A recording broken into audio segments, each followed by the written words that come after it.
It does seem like I had a question too, but now I can't remember what it was. Okay, I see 4 o'clock. So we'll call the meeting to order. First, request that confirmation the Kansas Open Meeting Act notice was provided. It was. All right, so we want to do roll call. You want to start, Bruce? Bruce Richardson. Ann Zimmerman. Melanie Hedgepath. Denny Walgren. Bonnie Schamberger. Larry Pankratz. All right, introduction of guests. I'm aware of 2 guests. One is with the Chamber of Commerce, Visit Salina, and we do have another guest from the Tree Advisory Board, if you wish to recognize them. All right. They introduce themselves. Are they going to introduce themselves or? Sure. If they wish to just speak now, Okay. that would be the great opportunity. Hi all, I'm Tiffany Benin with Visit Salina and the Salina Chamber of Commerce. And as many of you know, Salina welcomed the Custom Kemps of America Lead Sled Spectacular Car Show a few weeks back, July 27th through the 30th. Hopefully you saw all the cars come in. The event has been in Salina since 2005. This is actually the 17th year in Salina and the 43rd anniversary of the show. And I can tell you that KKOA loves Salina, as we love the show as well. The show certainly, again, was a success, has been over the years. We've seen significant growth, and the show provides a big positive impact to the community, and that's certainly what Visit Salina is about. But what a lot of people don't know is that these events take a lot of people and a lot of organizations working together to make that happen. Certainly the Parks and Recreation is one of those organizations. They do a great job. I know that KKOA loves working with you, as do we. We have about 75 volunteers that come out to the park over the 3 days, and the Parks and Rec certainly helps us accommodate those as well as the show. So, on behalf of the KKOA, I would like to present this plaque to the Salina Parks and Recreation Department. And thank you for all of your work through the show. Would you like us to go to I would make sure. All right. There you go. Thank you so much. Thank you, and we do expect it to Very nice. Thank you. My name is Michael Kuhn, and my wife and I have been residents of Salina for 8 years, and just last year I was appointed to the Trees Advisory Board for the City of Salina. And we're here today, Doug Rudick, Justin Turner. Just make known that we plan to attend these meetings on a regular basis. I've learned an awful lot about what Parks and Rec does, and without going one step further, I want to recognize Jesse Moran. He's just an amazing guy. He really helps our meetings, and he's helped us push forward on a lot of our knowledge and what our plans are to advise on trees in the city of Salina. I'm going to step aside for a second. This is Justin Turner. One of the goals we had today, and we plan to get officially on the docket, that way we can have a more in-depth conversation, but just that way the board is aware. The main things we're working on is working with Jesse to figure out the best way that we can prioritize what we're doing in the city with the trees and vegetation that is city-owned, city-maintained. The other goal, kind of project that I've taken on personally, is looking into the City of Salina's cost share program that we have to help plant trees to achieve our Tree City USA. Just making sure that that list is tightened up. There's a couple things on there that needed corrected, and so that is the main goals that we're working on. Like I said, we plan to be more present, be more visible, and work more closely with the committee. All right, thank you. All right, we move down to Citizens Forum. Does anybody else want to speak? All right. So next we'll go down to an approval of the agenda. I so move. All right. Second. All right, we have a motion and a second. All those in favor say aye. Aye. Aye. Anybody opposed? Okay, then we have the minutes from the last board meeting. Any changes, anything needed there? We have a motion to approve. I move we approve the minutes. I'll second. Got a motion and a second. All those in favor, say aye. Aye. Aye. Anybody opposed? All right. Activity reports. Thank you, Melanie. As I typically try to do, is go through some of the highlights of the activity reports from the previous month. And if there's specific questions that you have about the activity reports, feel free to ask. As part of our project for amenities in parks, barbecue grills, we've put new barbecue grills in all of our parks adjacent to our shelters. They're an upgraded grill. They look really great, and that is completed. As Tiffany mentioned from regarding KKOA, staff did set up and clean for the KKOA car show at Oakdale Park and also at the runway at Berkeley Family Recreational Area. And another master plan project was to replace lumber on picnic tables and benches, and that is ongoing. We had a staff member this summer dedicated to that, and we're going to continue with our full-time staff. The staff we had this summer was a seasonal staff member. Landscaping accomplishments, we have implemented the partial closure of the section of Barclay Park so we can allow that grass that turf, Bermuda turf grass, to heal. And as you see in the middle there, sprayed out and overseeded Bermuda in the middle dog park at Barclay. And then also our landscaping staff, when it was probably the hottest part of the summer, planted 1,061 perennial plants in the beds on Santa Fe and some of the adjacent side streets as part of the downtown streetscape project. So Jeff, do we maintain those with water and those things? They're irrigated, so there's an irrigation system that controls all those rectangular beds, and they get irrigated that way. They get watered that way. I would imagine since there are new plantings, we probably change the irrigation schedule, but I'm not aware of what that is exactly or how it was changed. Thanks. Forestry used money from our, had 15 stumps removed from the downtown. Some of our older diamond planter beds had stumps in them. We removed those stumps and we put in grasses in some of those stumps, or most of those stumps. And just since I'm on forestry, Mr. Turner, who came up as far as introduction of guests from the Park Tree Advisory Board, had mentioned Jesse Moran. Jesse Moran is our city forester in our Parks Department. So all these forestry accomplishments are part of his group.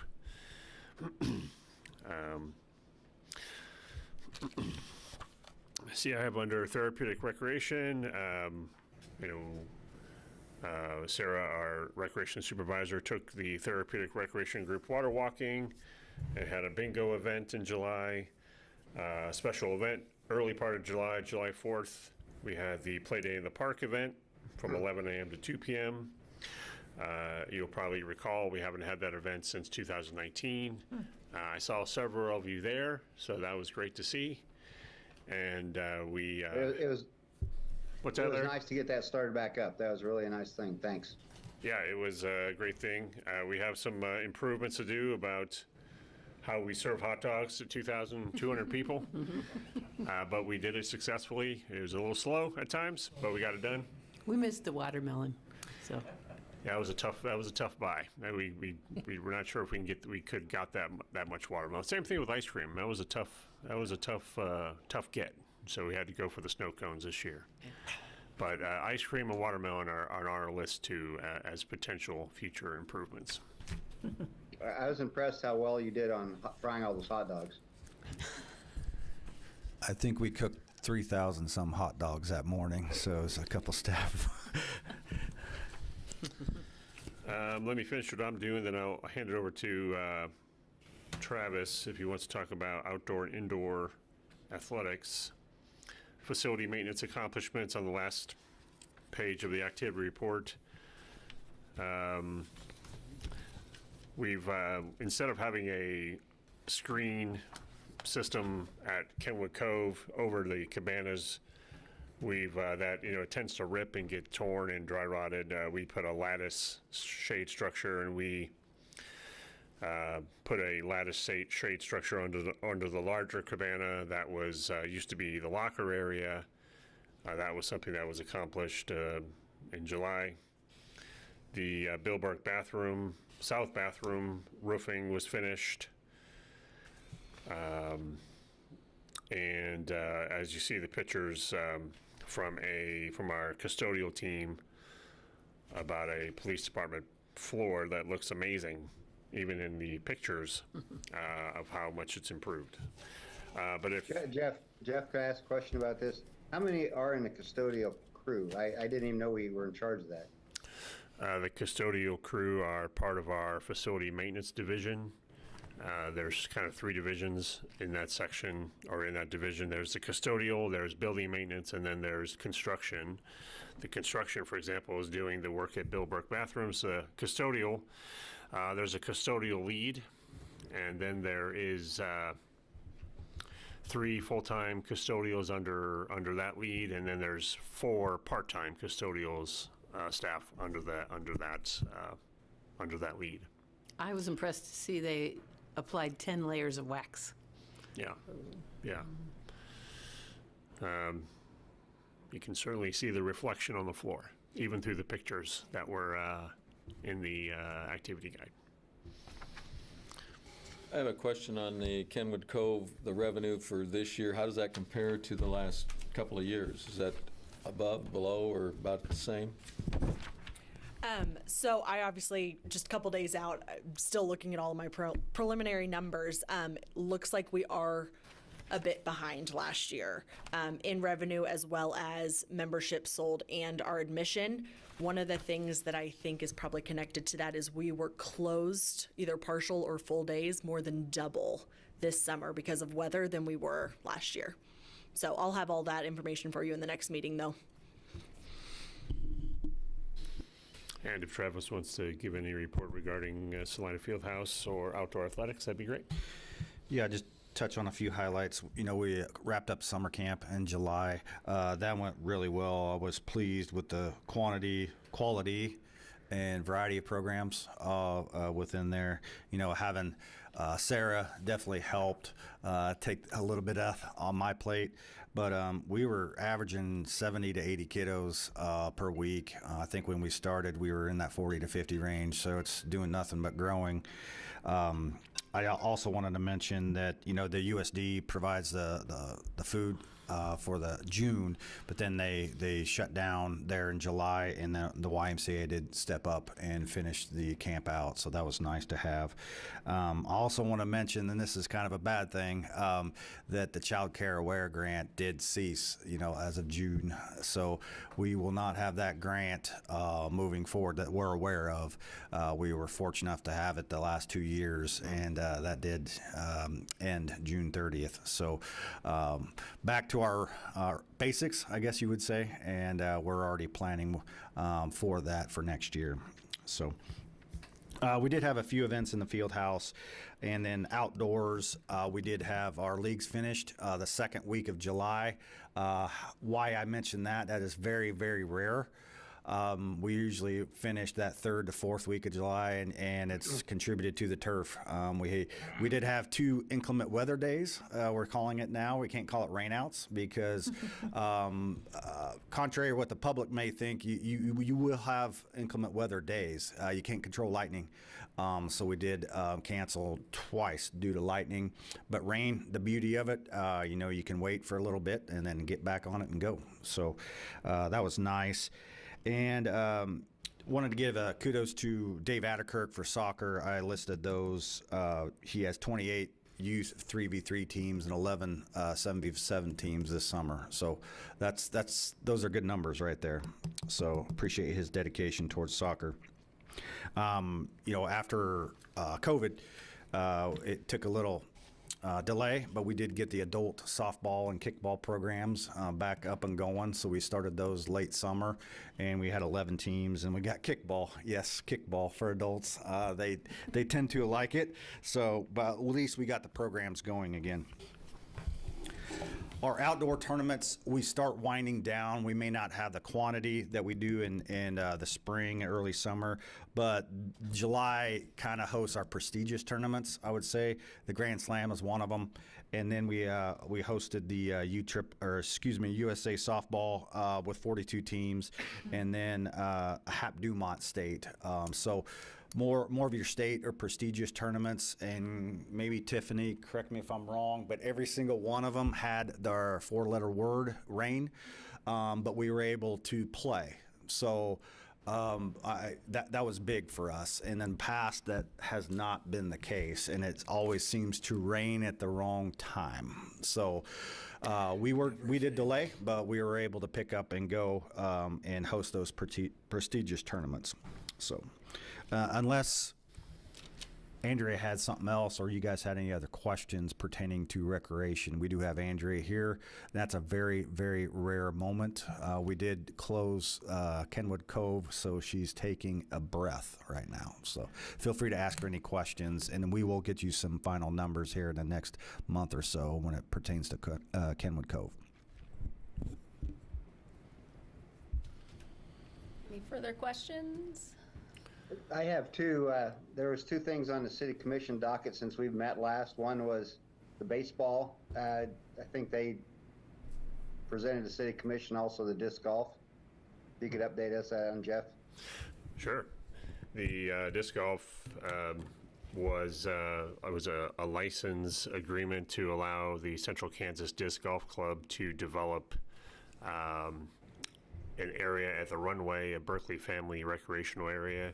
It was an area in between Dean Evans and Barclay Park, and it's to the east of the runway. It's a linear strip of undeveloped, unmaintained area. It's actually quite pretty area, natural area down there.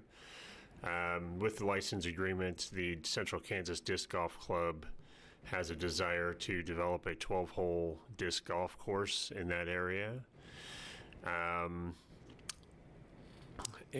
So with that license agreement, the city would allow them to do that. And so we've been working pretty closely with them for a while to develop that. They came to you, this board, last October, November.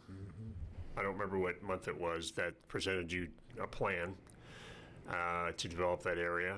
And that's now finally, getting along the way.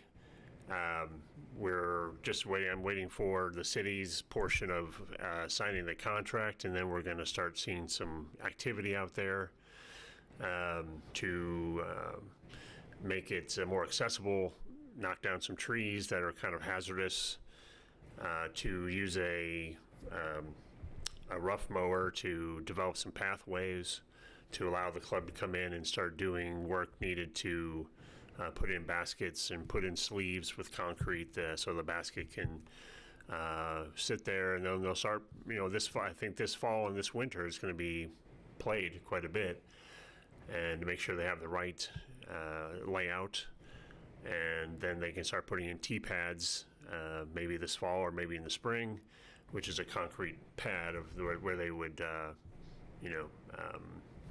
send discs from. So the other item that Larry mentioned was on the City Commission agenda was another license agreement or a development agreement, not a development agreement, but a improvement agreement to allow Salina Baseball Enterprises to do similar to what they did to Dean Evans Stadium. And that was to develop Wilbur Field, what is now Wilbur Field, into another premium style baseball complex. And part of that is one thing I had on my list here to tell you was next month you'll be hearing from that board regarding a naming initiative to name, you'll hear two initiatives. One, to move the Roger Wilbur name to another field with the blessing of the Wilbur family.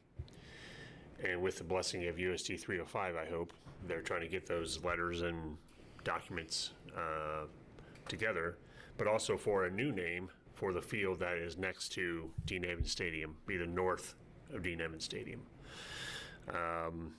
So with that agreement, and they are allowed to fundraise, they start fundraising, and they move forward with being a project manager for that field, for that premium baseball field. One thing that's a little different with this project is the city is contributing a portion of the project. Project's approximately $3.1 million. The city is contributing $932,000 up to a maximum of $1 million. That's funded from transient guest tax, I think. And that's for certain improvements that we want to make happen. That's fencing, that's lighting. We're going to include lighting at Wilbur Field. Right now there's no lights. The lights at Dean Evans Stadium, we committed to doing that, and it didn't get done in the last project, so we're going to be improving the lights at Dean Evans Stadium to LED. Fencing, site improvements, utility improvements, things that go along with a normal construction project. So those are some of the items that we are funding with our portion of the contribution to the project. So as I said, next month, members of Salina Baseball Enterprises should be here. It's a tentative spot for them right now. I don't have the agenda fixed yet, but they should be here to discuss their naming initiatives and why they want to do that. And if you recall, the naming guidelines require the appropriate board to a recommendation from an appropriate board, and this would be the appropriate board for the naming of those areas. Does that answer your question, Larry? Yes, thank you. Yep, thank you. All right, any other questions? All right, new business. So I don't get to do this very often, but the last 2 years I've been able to recognize someone's service to the Parks and Rec Advisory Board. The terms for the term on the board is 4 years, and you're eligible to serve 2 terms. So Melanie Hedgepeth has served on this board for 2 terms for 8 years, which, and I like to, I think we as a department like to do something a little bit nice. So we got Melanie a nice little token of our appreciation. And but I wanted to publicly say thank you so much for your contribution to the board and to Parks and Recreation and to the city of Salina, and I appreciate you so much. All right, thank you very much. Appreciate it. And that should be right there, so should be right by. Got yeah. it. Okay. Thank you much. Thanks, Melanie. Who said that? Oh, Larry. Where'd that come From from? afar. All right. Well, they're asking what your president Oh, is. I don't know. It's a plaque. Oh, can't get it out of there. That's fabulous nuts. That is Very pretty. nice. Thank you very much. Thank you again. And thank you for having me. And I hope more people will sign up to serve because you learn a lot when you're on different boards. So the Parks and Rec is a With lot. that being said, we do have potential. We do have spots available on the board. I'm not sure if there's. I think the deadline was the end of July to, but always, there's always board positions to fill. If it's not this board, it could be another board. Yes. So available on the city's website is the expression of interest form, and that's what kind of gets the ball rolling for to serve on a board. But All right. Going back to old business. old business, I in your packet, we talked about last month about discussing a updated refund policy. And in the packet, I've provided a kind of a complete picture of all of our different refund policies. The one I provided you last month was the activity registration refund policy. For what I'm presenting today, it kind of goes into a little more detail about the different types of refund policies we have. One for activities, programs, one for facility reservations, and one for trips and tours. And I wrote it in a memo form to try to kind of put it in a somewhat consistent format. We did some looking at it to try to make it somewhat consistent across the different policies, and wanted to show it to the board and see if there's any questions that you might have or any concerns that you might see. We patterned it similar to the policy, the refund policy of Manhattan, Kansas Parks and Recreation, which we liked the most. It gave a little bit more structure to the refund policy. It seemed to be easy to understand, easy to communicate to the patrons of our programs and activities and rentals. So basically, for the public interest and just for the program activities, anything greater than 72 hours would be issued a refund. Anything less than greater than 24 hours, but less than 72 hours, or 1 to 3 days prior to the start of activity, it would be a half 50% cancellation fee, with the remaining amount to be refunded or credited back to the user. And then within 24 hours of cancellation, they would not be eligible for a refund. And the similar type of structure for the facility reservations, just the time involved is different. Facility reservations, we have a cutoff time, because of the amount of staff that are involved in setting up or in scheduling staff for a shelter reservation or a facility reservation. Those custodial staff we talked about a little while ago are one of those people. So that's why the timing is a little different.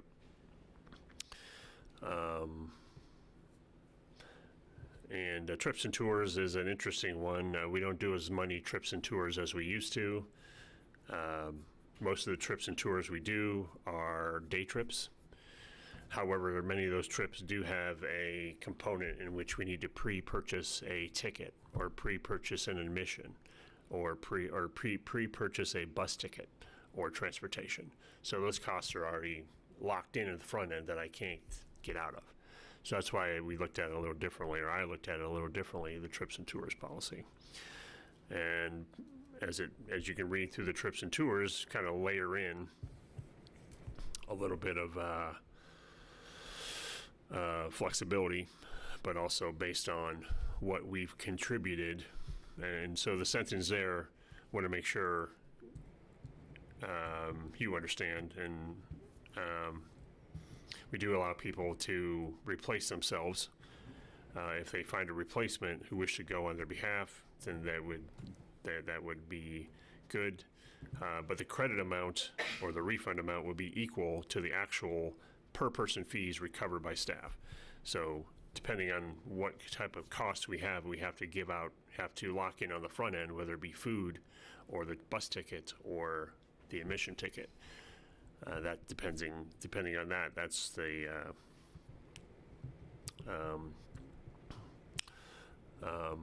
what we're able to recover is what we're able to, we're not able to recover. So.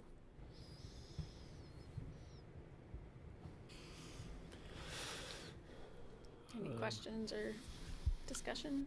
No other questions? Looks okay. I'd be interested next year to say, or, after it gets implemented, how it's gone. Mm-hmm. I certainly agree. And I can make a note to review that and make a note, or even middle summer, because we'll have a pretty firm picture of how it's going by next July. Because our bulk of our activities are summer, spring and summer. So from baseball to swim lessons and yeah.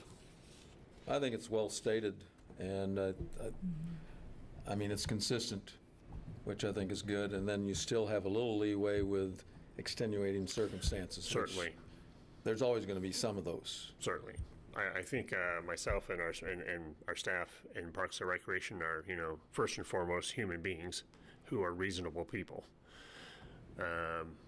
So, things happen in life, and that's why that sentence is very important. I agree with Denny. I think it's real well stated. I think, actually, I'm still too lenient on it, but it is a good business move because there's a point where you guys do a lot of work that people just don't understand.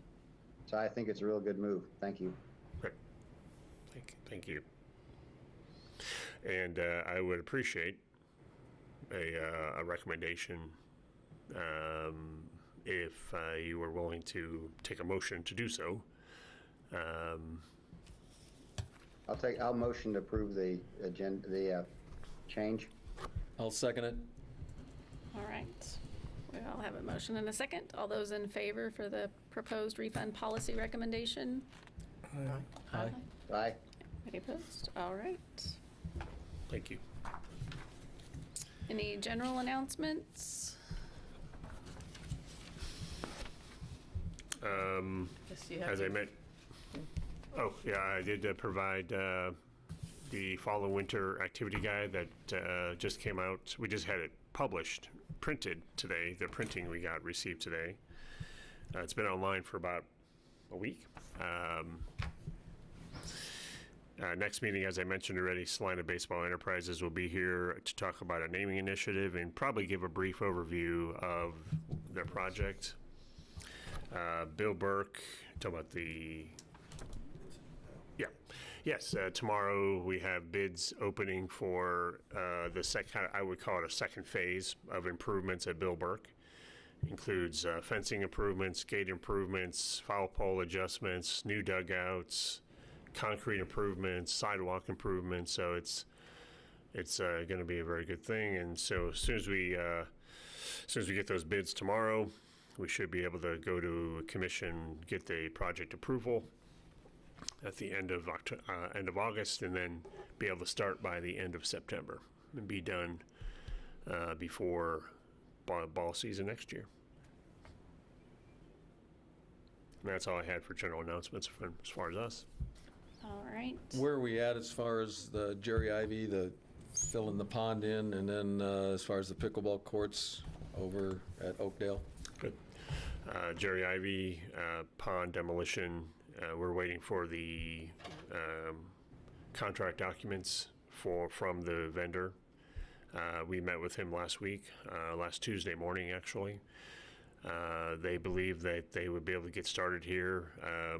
Well, it says Wednesday, so they were anticipating being ready to start before the end of this month, next week possibly. We still don't have their documents yet. What I mean by documents, it's really an agreement, insurance, performance bonds, payment bonds, things like that the city requires to enter into an agreement for something that's construction related. But we anticipate getting those back this week, early next week, and then we'll get everything signed, and they would start right away. I think they were ready to get going before the end of the month, and once they start, they indicated it to be about a 3-week process. Wouldn't take too long, assuming we don't get a deluge of rain. That might set them back a little bit. So if it stays dry, once they start, they can finish.